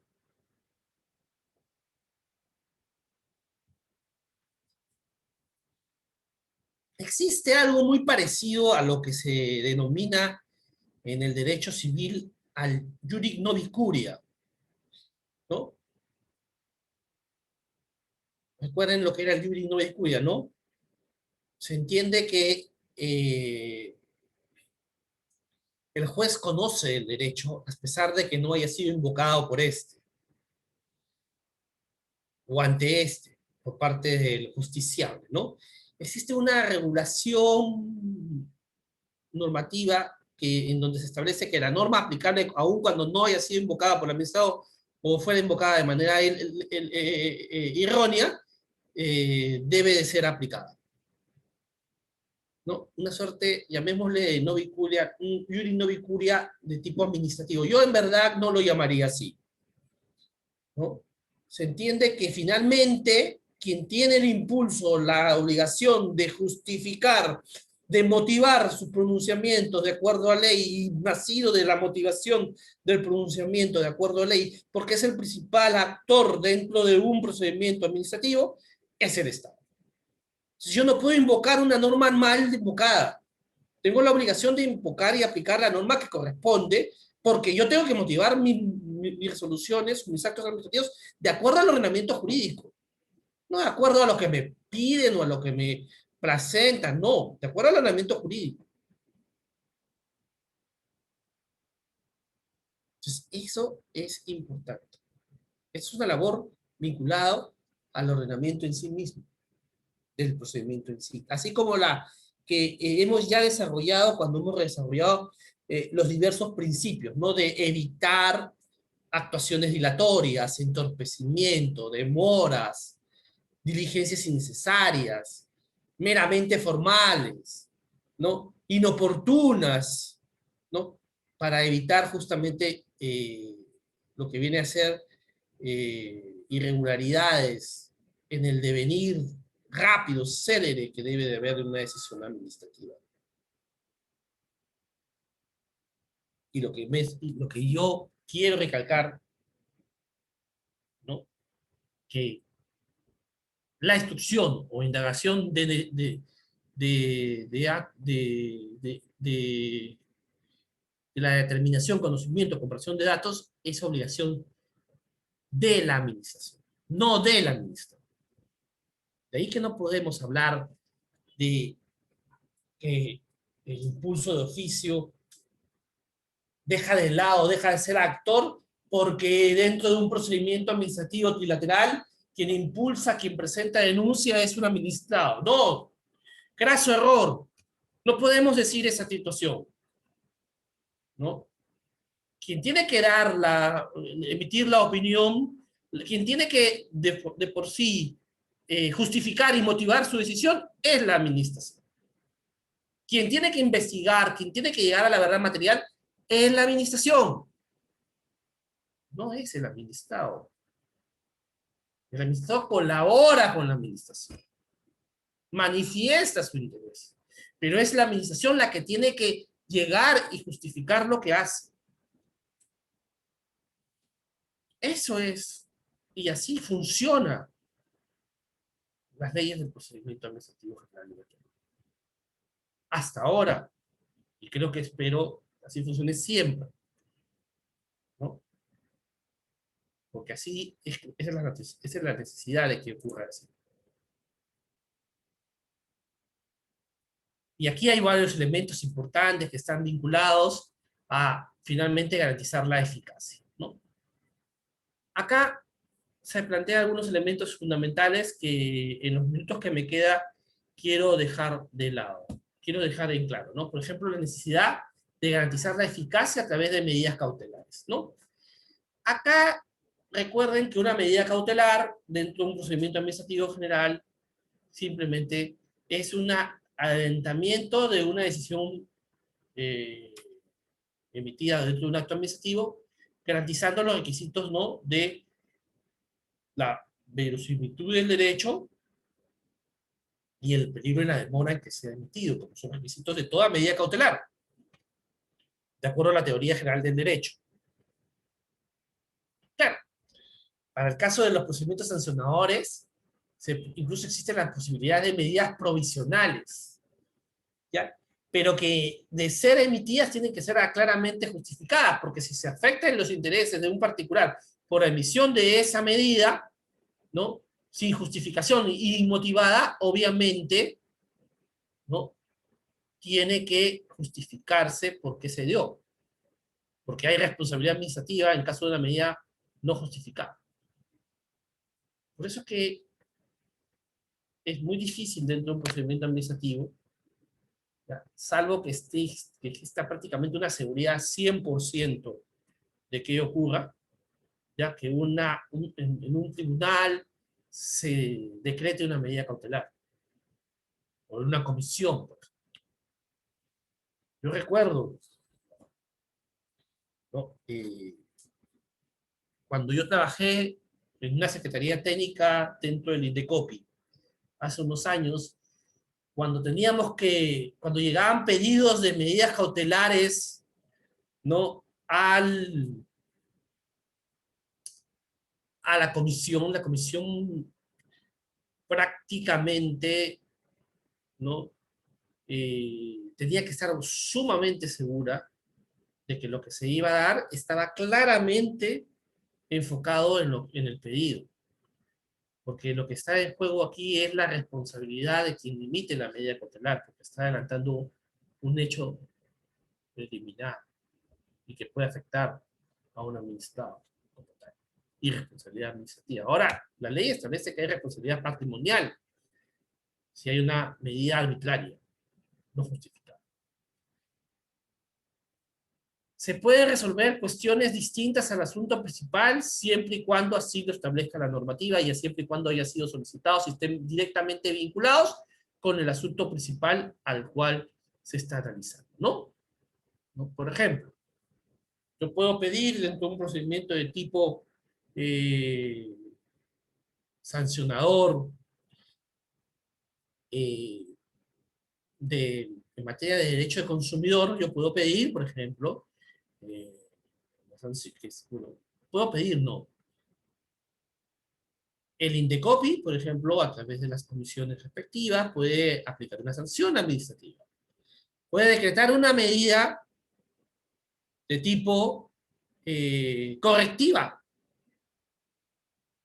pero salvo que me equivoque, pero de acuerdo al Código de Consumo, es muy raro que yo pueda resarcir o que yo pueda indemnizar, porque es una medida que no me corresponde como Indecopi hacerlo, sino le corresponde al Poder Judicial.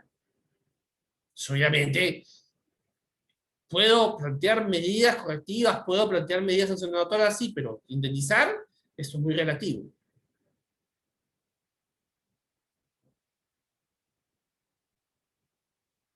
Igual, puedo actuar o emitir reglas para la celeridad de los expedientes, sí. Puedo acumular a través de los diversos mecanismos de acumulación subjetivo y objetivo dentro de los procedimientos que de alguna manera están vinculados, atendiendo a la triple identidad, sujeto, objeto y hecho, sí, sí puedo hacerlo. La ley sí lo permite, la ley lo ha establecido. ¿Estoy obligado a respetar un expediente único? Sí. Y acá hay que entender que un expediente único es aquel que tiene que cumplir con las reglas de ordenación del mismo como tal, es decir, de foliación consecutiva, ¿no? Ordenada del mismo.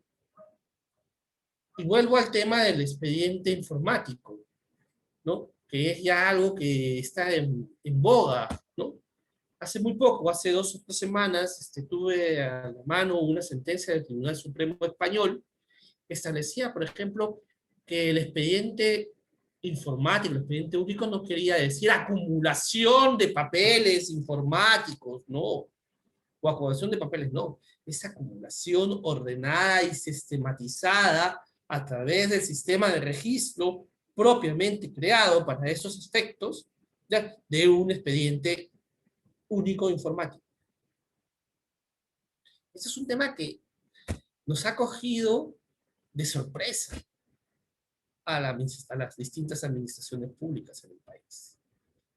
Recién algunas entidades, el año 2019, estaban esbozando algún tipo de interés por dar y informatizar esto. Ahora prácticamente por necesidad se ha tenido que hacer. Y por eso hay muchos errores. El trabajo remoto ha venido justamente a establecernos la necesidad de regular este tema, ¿no? De manera informática.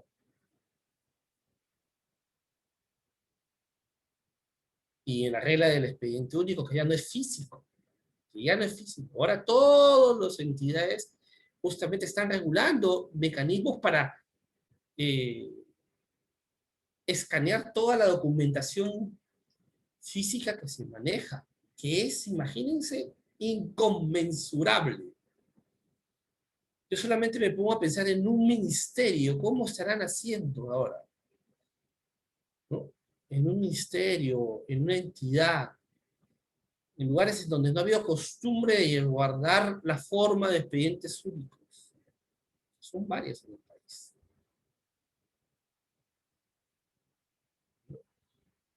Este tema es importante, ¿no? El tema de los escritos recurrentes ya prácticamente es algo que, si bien es cierto ya ya a inicios de estos años, de alguna manera se han convertido en algo natural, ya prácticamente se ha convertido en algo esencial para la vida misma, ¿no? Yo trabajo en una entidad pública que hemos llamado los escritos recurrentes como documentos estandarizados, ¿no? Que facilita la labor del administrador y de la administración, porque prácticamente le decimos, usted tiene que llenar esto, esto, esto, esto, y ya, no abunda, ¿no?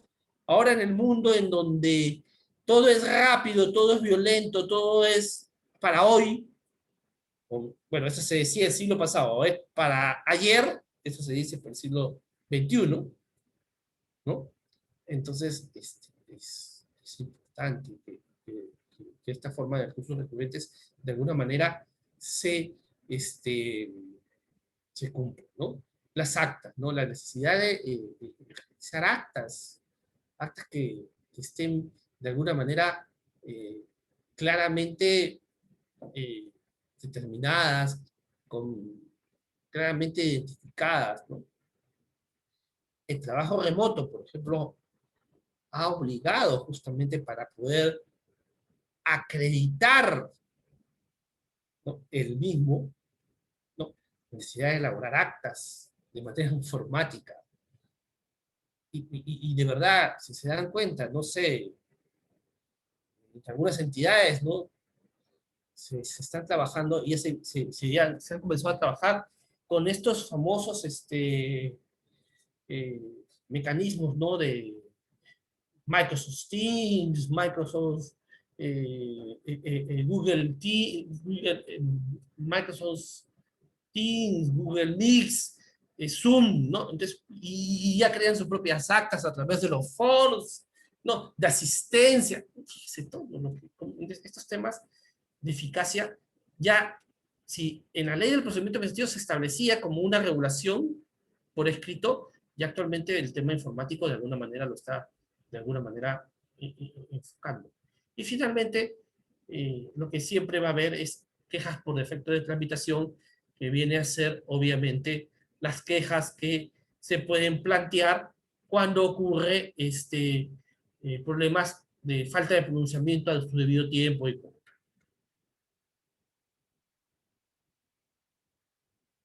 Otros elementos importantes, voy a ser mucho más rápido. Ahorita es necesario, ya lo hemos visto, la necesidad de contar con un acceso a la información del expediente propiamente dicho, cuando estás interesado en realizar una determinada eh, labor, como es, es un derecho de parte, las alegaciones propiamente dichos y la carga de la prueba, ¿no? No podemos decir que en el procedimiento administrativo se aplica el principio, salvo en el caso del bilateral, ¿no? De que quien plantea un hecho debe reprobarlo, ¿no? ¿No? Es decir, este es un tema muy, muy en boga pero en verdad quien tiene que probarlo es la administración. A quien tiene que llegar a la aprobancia es la administración finalmente, ojo. Así haya un procedimiento bilateral. Quien tiene que llegar a la responsabilidad material no es el administrado, es la administración. La actuación probatoria ya es un tema que escapa a esto, quiero ser un poquito rápido por el ahora, pero existe pues la posibilidad de prueba en un sinnúmero de circunstancias, ¿no? Y hay documentación prohibida de solicitar, aquella que es evidente, que prácticamente es una documentación de que por sí se acredita por sí misma, por las circunstancias, por los hechos. Por ejemplo, acreditar de que el señor presidente de la República actualmente es el señor Sagasti es un tema evidente, ¿no? Hechos evidentes, hechos palpables, hechos notorios, no se tienen que probar. O acreditar, por ejemplo, información suministrada por la propia entidad, ¿no? En verdad no se debe de solicitar esa documentación, ¿no?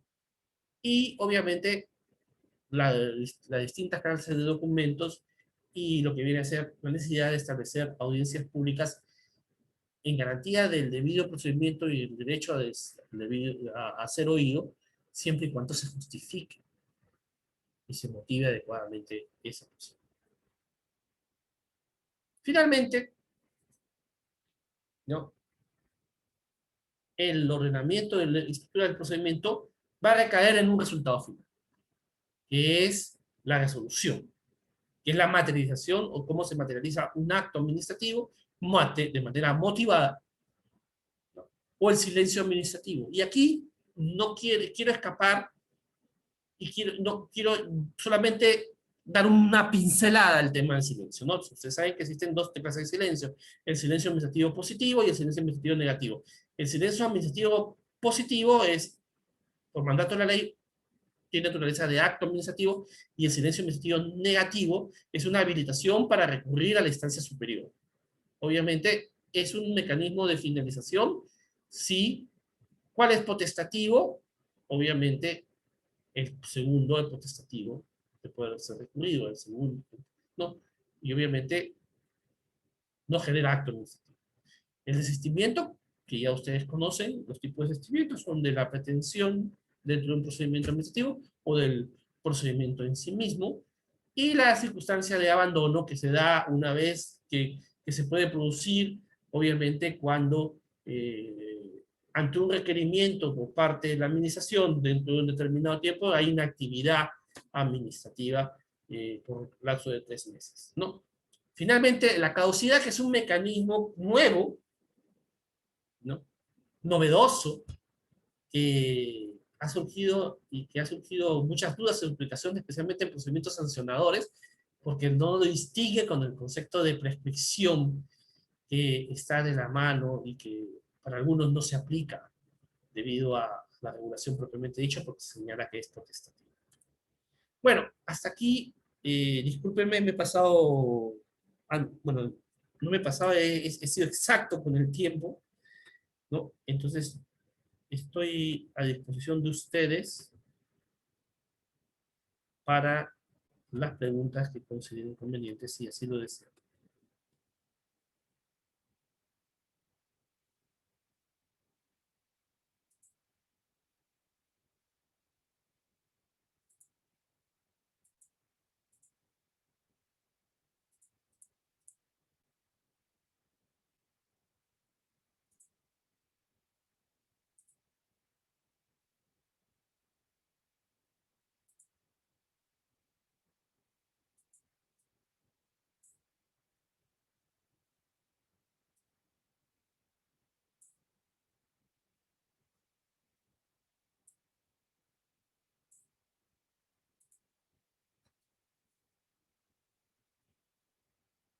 No sé si hay alguna pregunta, si no,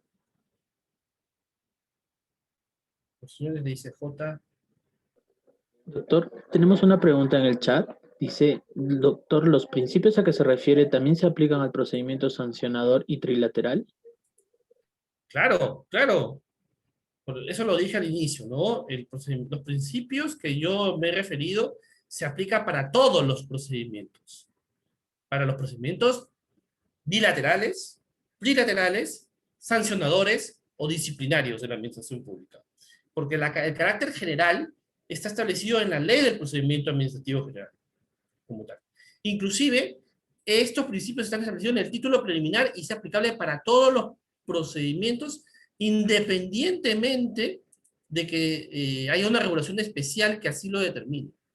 Todas las entidades tienen la obligación, ¿no?, de llegar a la verdad material. Siempre. Todas las obligaciones tienen la obligación de aplicar el principio de presunción de veracidad. Siempre. Es la obligación por su propio ordenamiento.